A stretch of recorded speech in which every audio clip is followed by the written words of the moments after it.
మంచి రైతు. ఇప్పుడు కాంగ్రెస్ ప్రభుత్వం వచ్చి 3 సంవత్సరాలు అవుతుంది. ఎట్లా ఉంది రైతాంగ పరిస్థితి, ఎట్లా ఉంది? మొత్తం నాశనం. ఏ విషయంలో నాశనం అంటున్నావు? ఏదంటే యూరియా బత్తాలైనా దుక్కు మంది అయినా మన ఇప్పుడు రైతు రుణమాఫీ లేదు, ఏది లేదు. బ్యాంకు రుణం అదే బ్యాంకు మాకు కాలేదు, నాకు కాలేదు. ఎవరం ముచ్చటోడు కాలేదు అన్నీ రుణమాఫీ కాలే. 2 లక్షల లోపే ఉండే నాకు. కాలే. అవుతుంది అవుతుంది అవుతుంది అంటున్నాక అది కాలేదు, ఏం లేదు. మళ్ళీ 2 లక్షలకు వేసిండు. ఇక 2 లక్షలు కూడా 1,86,000. 1,86,000కు ఇక మా అవుతుంది, 2వ విడత, ఈ విడత, ఆ విడత అంటే ఇక ఆశపడి ఉన్నాం. ఒక్కొక్కసారి కూడా కాలేదు. కాకపోతే మళ్ళీ ఇక మిత్తి కట్టండి మొత్తం కడితేనే మళ్ళీ అనేక దేవుడా అంటే మళ్ళీ తెచ్చి మళ్ళీ పెట్టి మళ్ళీ తీసుకున్నాం. చెప్పిండు కదా రేవంత్ రెడ్డి పోయి తెచ్చుకోకుండా 100 రోజులు.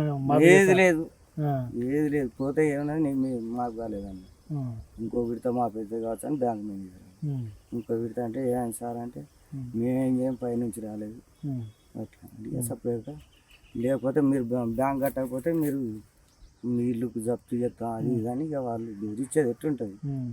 దేవుడు అంటే వేరే కాడ తెచ్చి కట్టి మళ్ళీ ఇచ్చిండే అట్లా. ఓకే. ఇప్పుడు కేసీఆర్ ప్రభుత్వం ఉన్నప్పుడు, ఈ రేవంత్ రెడ్డి ప్రభుత్వం ఉన్నప్పుడు రైతులు ఎప్పుడు మంచిగా వ్యవసాయం చేసుకున్నారు? కేసీఆర్ అప్పుడే మంచిగా చేసుకున్నాం. ఇప్పుడు రైతు పెట్టుబడికి మంచిగా చేసేది, రైతు బంధు చేసేది. మనం బయట బాగా తెచ్చుకోకుండా ఈయన వచ్చిన కానీ రుణమాఫీ లేదు, అదేమో రైతు బంధు లేదు, ఏది లేదు. మొన్న వేసిండు మళ్ళీ, మొన్న. ఓకే. బోనస్ ఇస్తున్నాం, రైతులు బాగుపడ్డదే కాంగ్రెస్ ప్రభుత్వంతో అంటూ చెప్తున్నారు. లేదు, ఏది లేదు. మాటలేనా అది? మాటలు కాకపోతే మీకు తెలుస్తలేదా? ఏ సభ ఎక్కినా కూడా అదే చెప్తుండ్రు, మేము రుణమాఫీ చేసినాం.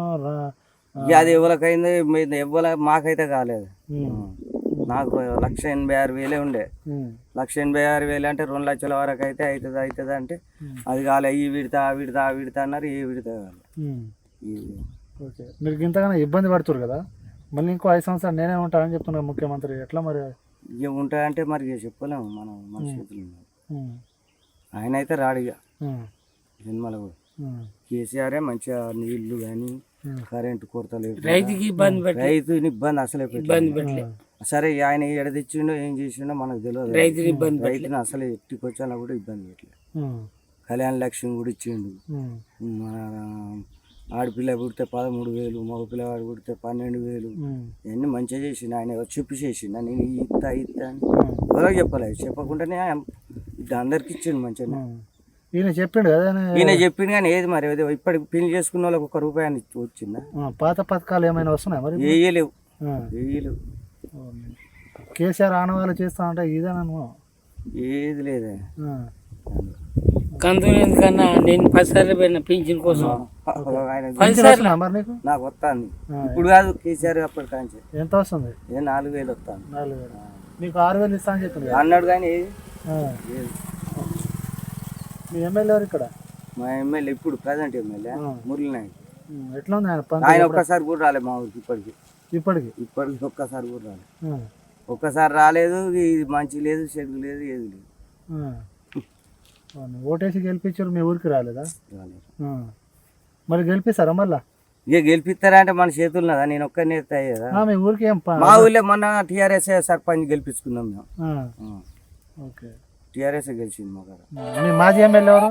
మన శంకర్ నాయక్. ఎట్లా ఉన్నాయి ఆయన పనితీరు? సూపర్. ఏ కట్టం వచ్చినా కాలం వచ్చినా మంచిగా వచ్చేది. ఇప్పుడు బాగా ఆయన తీపిచ్చిండు. ఊళ్ళో సీసీ రోడ్లు కానీ ప్రతిదీ. ఈ రోడ్డు కూడా ఆయన, ఇప్పుడు డామర్ రోడ్డు కూడా ఆయన చూపించే శంకర్ నాయక్. మళ్ళా ఎవరు వస్తే మంచిగా ఉంటుంది? ఎవరంటే ఇప్పుడు టీఆర్ఎస్ వస్తుంది 90%.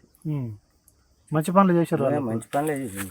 సరే వాళ్ళు అక్కడ ఏం చేసిందో మనకు తెలియదు కానీ రైతులకు కానీ ప్రతి ఒక్కరు పేదోని కానీ ఇప్పుడు మన ఇంట్లో ఎవరైనా చచ్చిపోతే 5 లక్షలు అది ఇచ్చేది. ఓకే.